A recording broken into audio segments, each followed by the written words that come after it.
Good morning students. Class 8th में हिंदी पॉटिका में पाठ 11 डायरी के पन्ने का आज हम अध्ययन करेंगे। किस लेखक ने डायरी लेखन अपनी जो डायरी है अपनी डेली की प्रतिदिन की दिनचर्या का वर्णन किया है।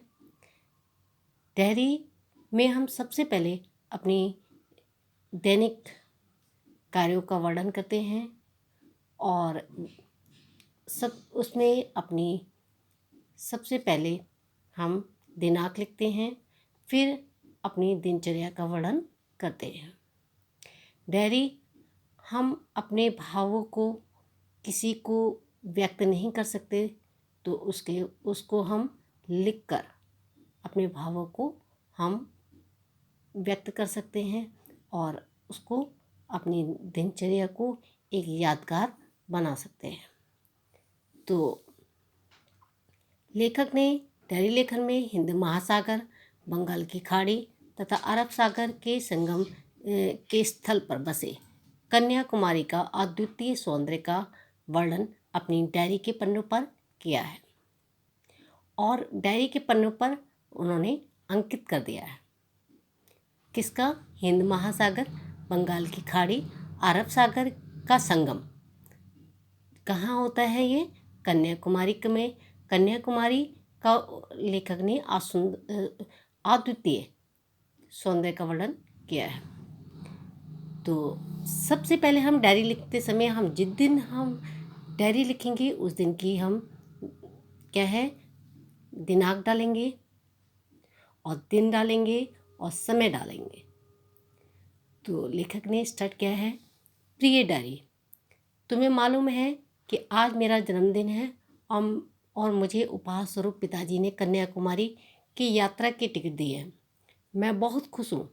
तुम जानती हो कन्याकुमारी भारत के दक्षिण के पर स्थित एक बहुत सुंदर शहर है। यहाँ पर एक खाड़ी, एक सागर, एक महासागर आपस में मिलते हैं। चारों ओर पानी ही पानी है। बंगाल की खाड़ी, अरब सागर और हिंद महासागर से घिरे हुए इस स्थान को देखने की मेरी इच्छा बहुत दिनों से थी। आज लगता है कि मेरी ये इच्छा बहुत जल्द पूरी होने वाली है। मैं बहुत खुश हूँ और मुझे मालूम है कि तुम्हें भी यह बात जानकर बहुत खुशी होगी। अब मैं सोने जा रहा हूँ। शुभ रात्रि।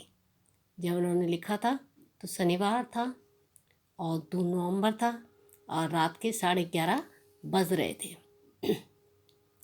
तो उन्होंने कहा है कि लेखक ने कि आज मेरा जन्मदिन है और मुझे उपहार स्वरूप पिताजी ने कहाँ का टिकट दिया? कन्याकुमारी का टिकट दिया। और वो कह रहे हैं मैं बहुत खुश हूँ।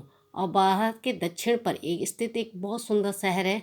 यहाँ पे एक सागर और एक महासागर आपस में मिलते हैं और चारों तरफ पानी ही पानी है। बंगाल की खाड़ी है, अरब सागर है, हिंद महासागर से इस स्थान को देखने से मेरी बहुत दिनों की इच्छा थी। आज लगता है मेरी ये इच्छा पूरी होने वाली है। मैं बहुत खुश हूँ। मुझे मालूम है तुम्हें ये जानकर बहुत खुशी होगी। अब मैं सोने जा रहा हूँ। शुभ रात्रि। अब लेखक ने दूसरी डायरी लेखन अपना शुक्रवार 15 नवंबर रात्रि 11:30 बजे लिखा। प्रिय डायरी, आज जो मैं चाहता था वह हो गया। आज मैं तमिलनाडु में कन्याकुमारी के पास खड़ा था। कितना सुंदर दृश्य था मैं बता नहीं सकता। कन्याकुमारी को पहले केप कोमोरिन के नाम से जाना जाता था। किस नाम से जाना जाता था? Cap Comorin. 3 समुद्रों के संगम पर स्थित होने के कारण इसे त्रिवेणी संगम भी कहा जाता है।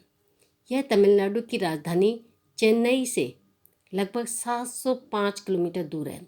ये तमिलनाडु की राजधानी चेन्नई से कितने किलोमीटर दूर है? 705 किलोमीटर दूर है। सभी बहुत थके हुए थे, इसलिए अपने अपने कमरों में आराम करने चले गए। मैं भी यहाँ आराम करने आया हूँ, पर मैं तुमसे बात किए बिना कहाँ सो पाता हूँ। कल मिलेंगे, तुम्हारा भावी। यह लेखक ने शुक्रवार 15 नवंबर रात्रि 11:30 बजे लिखा, जब वह कन्याकुमारी में थे। तो बच्चों, आज आपने पाठ 11 डायरी के पन्ने, डायरी लेखन के बारे में समझा कि हमें कैसे अपनी डायरी को लिखकर हम अपनी यादों को, अपने जो हमारे मन में एक चित्र सा बना रहता है उसको अंकित करते हैं और उसे एक यादगार बना देते हैं।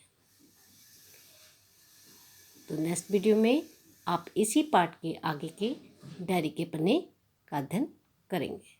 धन्यवाद।